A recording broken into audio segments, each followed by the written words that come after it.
Welcome back to the Red Dice Diaries with John and Hannah. Hi. And it's Friday, the best day of the week. And today we're going to be talking about Jenny or Ginny Greenteeth.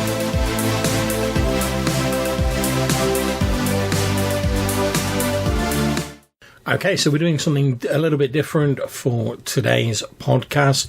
We've just finished going through the AD&D First Edition Monster Manual 2, and whilst we're thinking about whether we want to do another Monster Manual or whether we just be repeating ourselves, we thought we'd look at some monsters from folklore that have either appeared or that we think might be interesting to use in your games.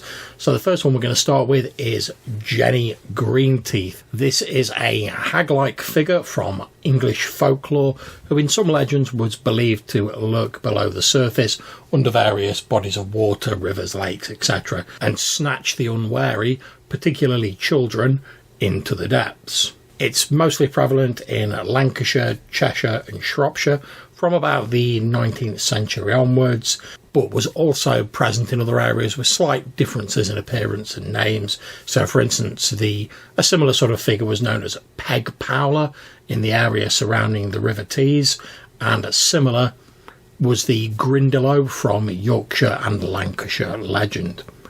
According to some legends, this hag-like figure also lurked in treetops, and in some legends would snatch children who didn't clean their teeth properly. Now, it's largely believed to be an invention to frighten children into being sort of cautious around areas of danger, water, particularly stagnant water. Mm-hmm.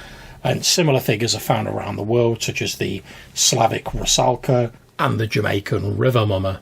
Yeah, and anyone in Britain who's our age or just a little bit older will very much be thinking right now of the Spirit of Lonely Water, which was like a public service advert that ran in the early 80s, where a group of children get lured into playing on a building site or something where there's this stagnant pool of water, and one of them, I think, gets killed in the 30-second advert.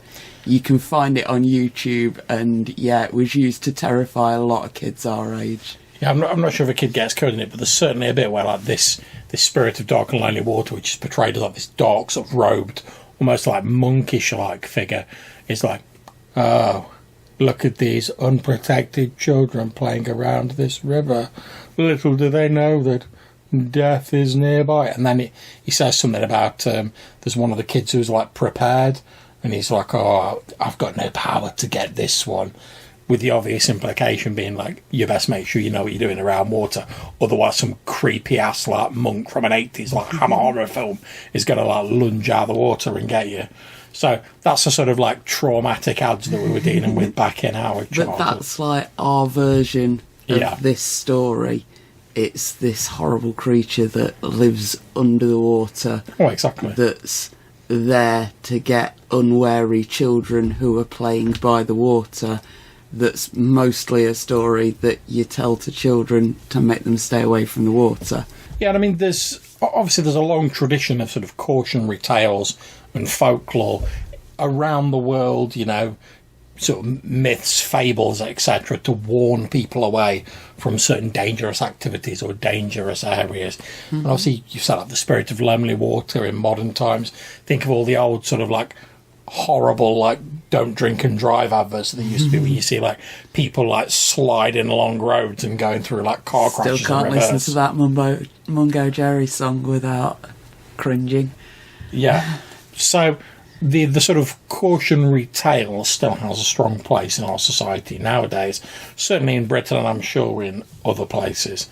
Now, Jenny Greenteeth in particular in Britain has been associated with duckweed, which is a small sort of water plant that can form these large mats of greenish sort of over the bodies of water, and you find it in canals, ponds, anything where there's stagnant water in Britain. And when it completely covers an area, it can create the impression that it's almost like a solid sort of grassy or mossy surface, but obviously it's just tiny little plants coating the surface of the water. So if you tread on it, you can get sort of sucked down in whatever horrible boggy water there is below. So it might be that this tale sort of arose as a way of scaring children away from playing near these areas, oh, don't go near that, I know it looks lovely and green and it's safe, but oh, there's a monster lurking below it that'll grab you and pull you down if you step near it. Now, as a little bit of a sort of historical aside, in 2018, an Australian tourist photographed a picture in St James Cemetery at Liverpool, which the tourist claimed showed a long-haired figure standing in an overgrown area of the cemetery. Many locals claim that this picture had captured Jenny Greenteeth, and they sort of expanded the legend and various conflicting accounts. She was either a witch or a homeless person with like rotting teeth who lurked nearby. So, as we've said before, when we're talking about these sort of like urban legends, they get expanded and they get altered in the telling. Now, although, as we've said, descriptions of Jenny Greenteeth vary in different places, the most common traits have her with green mottled skin, sharp, rotted or pointed teeth, and long, strong arms with which to grab people. She also appears in the Tiffany Aching books by Terry Pratchett. Indeed she does. Her first appearance, I believe, was in We Free Men. Yep, it's actually the very first part of the very first story with Tiffany Aching. Jenny Greenteeth is in the river by Tiffany's farm where Tiffany and her little brother are playing. Tiffany rescues her little brother very quickly, takes him back up to the farm, and then she gets really angry, territorial angry about this monster being in her farm, in her stream, attacking her brother. So she gets a bag of sweets and she gets the frying pan and she goes back down to the stream and she ties the bag of sweets up so that her little brother's sat there like a juicy piece of bait waiting for Jenny Greenteeth, and then she just whops her with the frying pan. Which I assume may have some effect because she's like a fey creature. It's cold iron. And later on, somebody asks her, why did you use a frying pan? And she's like, I don't know, it just felt right. And the other one's like, it's because you're a really good witch and you knew that the iron would be better against a fey creature somehow, instinctively. That's cool. Like an instinctive knowledge of it. That's pretty cool. And I believe in that story she's described as a grade 1 prohibitory monster.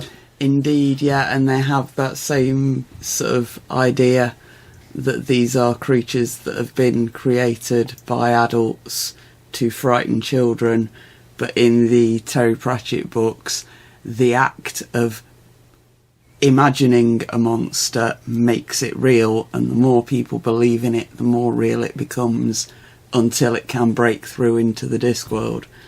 Yep. Another piece of media that took inspiration from Jenny Greenteeth was the figure of Meg Mucklebones, who I don't know if you remember, she was like a minor antagonist in the 1985 film Legend by Ridley Scott. Oh, right. I'd always assumed that was Jenny Greenteeth. I don't remember her. She's called Meg Mucklebones. And in the film, she's a semi-aquatic green-skinned hag with lanky black hair and claws. She lurks below the swamp waters, dragging people in and feasting on them. And in the film, she's depicted as vain, and flattery from the protagonist Jack proves to be her downfall. She's only a minor sort of antagonist in it, but you can obviously see sort of where the inspirations comes from. According to Westwood and Simpson's The Law of the Land, a guide to English legends, Jenny is one of a number of freshwater mermaid myths used as cautionary tales in Britain. And according to the book, the mer of mermaid is related to the Old English word mere, meaning pool. It also formed the first part of Merwife, which is the name given to Grendel's mother in Beowulf, a cannibalistic ogress who lived beneath a lake. So again, you can see potential sort of links there. The book A Treasury of British Folklore by D.D. Cheney speculates that Jenny Greenteeth may have her origin as some sort of ancient water deity or nymph, also known in the 19th century as Greenteeta, Bloody Bones or Old Nickley. Now, this version was said to hide in willows by the water. According to the book, such creatures can only be appeased by the occasional taking of a life. However, some bodies of water and their attendant spirits could only be appeased by rubbing salt onto the nets before fishing, but some rivers were believed to be less concerned with sacrifice and would actively give up the bodies of the drowned, such as Chester D or in Ilkeston, Derby, whereas once believed that beating a drum over water would reveal where a corpse lay. Mm-hmm. So we've got all these different ideas of basically creepy old monster lady lives under the pond, wants to eat your children. And on the face of it, these are the sort of like monster ideas that I'd find sort of a bit dull because I've seen them used so often. Yes. How would you try and put a new spin on it? I mean, we were talking about this the other day when we were preparing for this, and I was saying I like the idea of like a monster as a cautionary tale, but you were quite rightly saying that that wouldn't have the same effect in like your sort of D&D world as it would in the real world. Because obviously you say to someone like a kid in the real world, "Oh, don't go near that lake, or like the monster's going to come out and get you," to keep them away from the lake. Whereas if you say to like players in a D&D game, "Don't go near that lake, there's a monster in that," they're going to be like, "How much treasure's that monster got? How much XP's that monster worth?" And they're going to be like strapping their swords on and like wading into the pond before you can say, "Oh, look, I'd like to hit level 2, please, GM." So I don't think you can have a sort of cautionary tale in the same way. I think potentially if you're running like a low fantasy game, or you were maybe running like a non-fantasy game but you wanted to slide some of those like urban legends in there, this might be an interesting way to do it. So I'm going to fall back on talking about World of Darkness because I've played a lot of World of Darkness. Now in that, we know monsters exist, but they tend to be like your larger sort of monsters like vampires, werewolves, mages, etc. Now, I think it could be quite interesting if you had a sort of normal humans and then maybe start hearing a bit about these urban legends and you bleed a slightly more sort of like arguably fantastic monster into the game, but you sort of go at it very obliquely, so it's not just a case of you go near the pond, monster comes out and goes for you, but you know, you start hearing the legends, you do a bit more of an investigation, you start piecing it together.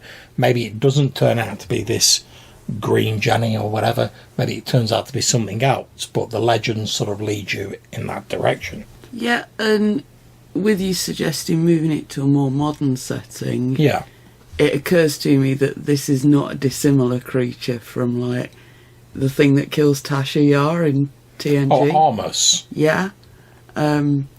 The skin of evil. The pool of like horrible water and the like big drippy creature coming out of it that's like grabbing people just for the sake of tormenting.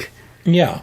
Do we know why Jenny Greenteeth likes to steal people? There's various different reasons sort of applied to it. The main one seems to be like just like eating people though. Mm-hmm. And I assume obviously it's children, because like children are the ones who are going to go wandering near a pond. They're the ones who need to be warned about it. And, you know, obviously it's more scary if it's like, oh, someone like you's going to get eaten by it, when you're trying to like frighten your kid with it. But I assume the sort of like the rationale for it would be, you know, children, they're easier to prey on. They're ostensibly like more defenceless than an adult. They don't really know the sort of like the boundaries and what's dangerous to them. They're a bit more sort of naive, I suppose. So I think that'd be the reason, you know. In the same way as like, you know, the sort of Hansel and Gretel, you know, like the witch sort of like lures kids in and then sort of like eats them basically. Although Jenny Greenteeth, eating kids is like a fair motivation for a villain. It's a staple of fairy tales. I mean, I think Jenny Greenteeth's just like a bit more opportunist. So rather than actively luring people in, it's just like chilling below the waterline. And anyone who happens to go near the lake, obviously out come the long arms, and then they go. Now, I know Jenny Greenteeth's, if I remember correctly, is actually featured in a couple of D&D modules, like older ones, but I can't remember exactly which ones they are. Obviously, call in and tell us if you know. Yep. Or if you've played any of them. We'll follow up on the next voicemail episode. That's it, indeed. So, in terms of other ways you can use it, I think this is a great monster for, like, say, a sort of mystery monster, or one where you have to try and find out about it, rather than just as a monster that leaps out of the water and tries to attack you. Because when you come down to it, let's face it, it's some sort of troll / ogre, or it's some sort of hag that lurks below the water. Once it's out and it's just attacking you, it's just an ogre, a troll, or a hag, or whatever. it's a pile of hit points with some special abilities. However, the longer you can sort of, like a lot of horror sort of style things, the longer you can sort of keep it off centre stage, the more impact it will make, because until it's revealed, it's this nebulous, horrible thing that's always lurking outside. It could be anything. But once you shine a light on it, it's just a bundle of hit points and attacks. Now, you're saying it has to be an ogre or a hag, sort of put an idea into my head of what if it was actually something like the froghemoth, but I'm afraid it's been appeased. The humanoid sort of appearance of it is actually just a lure on the end of a much larger. Oh, that's quite cool. Yeah. Well, yeah. I mean that would work. I mean, like when we say we're talking about it being like one of these sort of freshwater mermaids.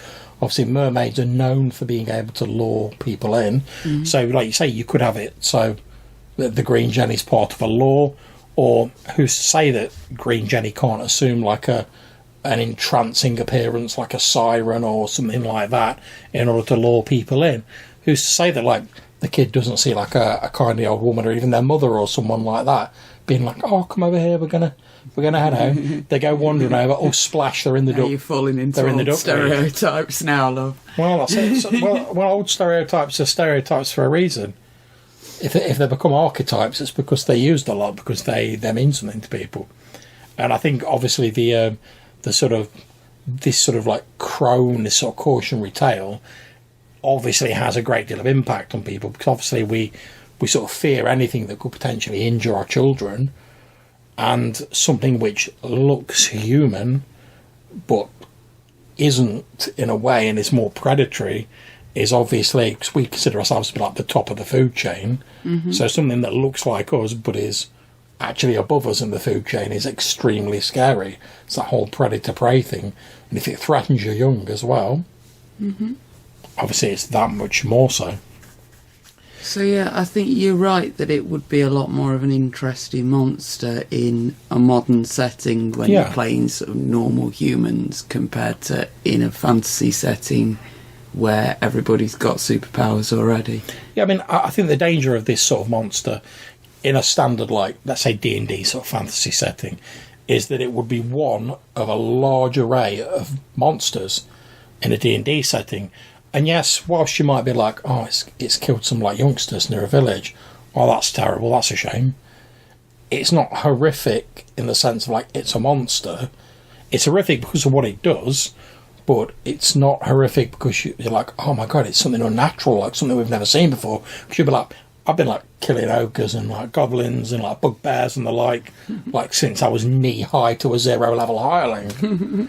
So it loses some of the horror vibe. And that's not to say you can't use it. I mean, if you don't want the horror vibe, yeah, fill your boots, go for it. But it doesn't have that same impact because there's a lot of monsters in D&D. Whereas if you're in a game where it's, I don't know, maybe like a Cthulhu game, like a Call of Cthulhu game, or like a Tremulous game, maybe you want to throw in like a bit of like non-Cthulhu sort of legendary, that could be something quite different. Like, say, a World of Darkness game where there's certain monsters that tend to feature prominently, but again, this is something different. I mean, they did a book for Chronicles of Darkness called Urban Legends, which was about stuff like that. Mm-hmm. So I think potentially just sort of like, you don't want to be doing it all the time because it'll lose its impact, but just occasionally like throwing in a creature that like people don't expect and then leaving them to work out what's going on with it can sort of increase the impact of that creature. So, there we are. That's our short episode on Jenny or Ginny Greenteeth. We hope you've enjoyed this. If you'd like to see us deal with some more creatures from folklore on our Friday episodes, do call in or give us a shout and let us know. Perhaps you'd like to suggest some creatures that you'd like to see. Personally, I'd like to do the Ogre of Gormley Keep or Spring-Killed Jack, which are two of my favourites. And I certainly know that Joe from Hindsightless would probably like to hear a bit more about Spring-Killed Jack, because I know he loves a bit of that. But if you would like to get in touch, there's a couple of ways you can do that. You can leave us a voicemail message on SpeakPipe, link in the description of the show, or you can send us a voicemail to Anchor, again, link down below. Finally, if you want to send us an email, you can do so at rddrpgpodcast@gmail.com. Until we see you again, Take care, stay safe, and keep gaming. Bye.